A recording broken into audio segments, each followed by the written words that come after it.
കൂട്ടുകാരെ, നിങ്ങൾ മുക്കുവൻ എന്ന് കേട്ടിട്ടുണ്ടോ? കടലിൽ പോയി മീൻ പിടിച്ചു വിൽക്കുന്നവരെയാണ് മുക്കുവൻ എന്ന് പറയുന്നത്. ഇന്നൊരു മുക്കുവന്റെ കഥയാണ് കേട്ടോ. കൂടെ ഒരു ഭൂതത്താനുമുണ്ട്. മുക്കുവനും ഭൂതവും. പണ്ട് പണ്ട് നീലനദിയുടെ തീരത്ത് ദീന എന്നു പേരായ പാവപ്പെട്ട ഒരു മുക്കുവൻ ഉണ്ടായിരുന്നു. വല വീശി മീൻ പിടിച്ചു വിറ്റാണ് അയാൾ കുടുംബം നോക്കിയിരുന്നത്. അങ്ങനെയിരിക്കെ ഒരു ദിവസം നദിയിൽ നിന്ന് വല വലിച്ചു കയറ്റുമ്പോൾ വല്ലാത്ത ഭാരം അയാൾക്ക് അനുഭവപ്പെട്ടു. കാര്യമായി എന്തോ വലയിൽ കുടുങ്ങിയ ലക്ഷണം. ദീന ബുദ്ധിമുട്ടി വല കരയ്ക്കടുപ്പിച്ചു. അപ്പോഴാണ് അതിനകത്ത് അകപ്പെട്ടിരിക്കുന്ന കുടം മുക്കുവന്റെ കണ്ണിൽപ്പെട്ടത്. അവന് ഒത്തിരി സന്തോഷായി. കുടത്തിൽ നിറയെ സ്വർണ്ണായിരിക്കും, ദീന കരുതി.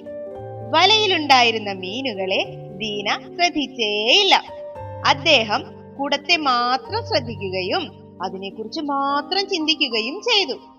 നദിയിൽ നിന്നും കിട്ടിയ കുടം ഉടനെ തന്നെ മുന്നിലേക്ക് വെച്ച് അതിന്റെ അടപ്പ് അയാൾ തുറന്നു.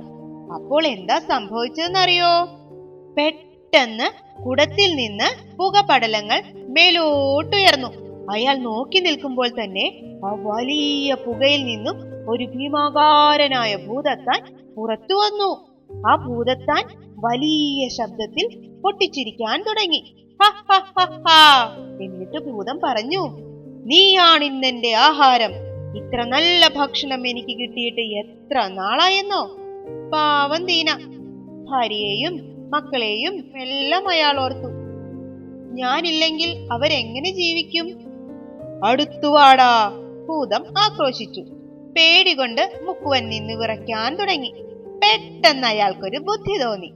ദീന ഭൂതത്തിനോട് വിനയത്തോടെ പറഞ്ഞു, പ്രഭോ, മല പോലെ വലിപ്പമുള്ള അങ്ങ് എങ്ങനെയാണ് ഇത്രയും ചെറിയ ചെപ്പുകുടത്തിനുള്ളിൽ കയറിയിരുന്നത്? എന്തായാലും അങ്ങ് എന്നെ ഭക്ഷിക്കാൻ പോകുകയല്ലേ? എന്റെ അവസാനത്തെ ആഗ്രഹമായി കണ്ടിട്ടെങ്കിലും ഈ ഉള്ളവന് ആ അത്ഭുതം ഒരിക്കൽ കൂടി കണ്ടാൽ കൊള്ളാമെന്നുണ്ട്.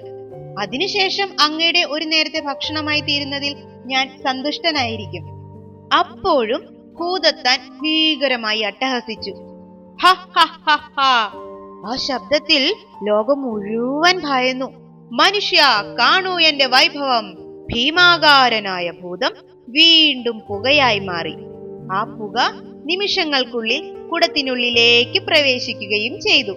അവസരം പാഴാക്കാതെ ദീന ക്ഷണത്തിൽ തന്നെ കുടത്തിന്റെ അടപ്പെടുത്ത് ചെപ്പുകുടം മുറുക്കി അടച്ച് വരിഞ്ഞു കെട്ടി. അപ്പോഴും അതിനകത്തുനിന്ന് ഭൂതത്താന്റെ സ്വരം പുറത്തേക്ക് കേൾക്കാമായിരുന്നു. തുറക്കൂ, വേഗം തുറക്കൂ, എനിക്ക് വിശക്കുന്നു, നിന്നെ തിന്നാൻ കൊതിയാകുന്നു. അപ്പോ മുക്കുവൻ പറഞ്ഞു, സമാധാനപ്പെട്. സുന്ദരമായ ഈ ഭൂമിയിൽ ജീവിച്ചെനിക്ക് കൊതി തീർന്നില്ല. അയാൾ ചെപ്പുകുടം പുഴയിലേക്ക് തിരിച്ച് എറിഞ്ഞു കളഞ്ഞു. ഈ കഥയിൽ നിന്ന് നമ്മൾ എന്താ പഠിക്കേണ്ടത്? ജീവിതത്തിലുണ്ടാകുന്ന ഏത് പ്രശ്നത്തെയും പേടിയില്ലാതെ ആത്മസംയമനത്തോടെ ബുദ്ധിപൂർവം സമീപിച്ചാൽ ഉപായം ഉണ്ടാകും.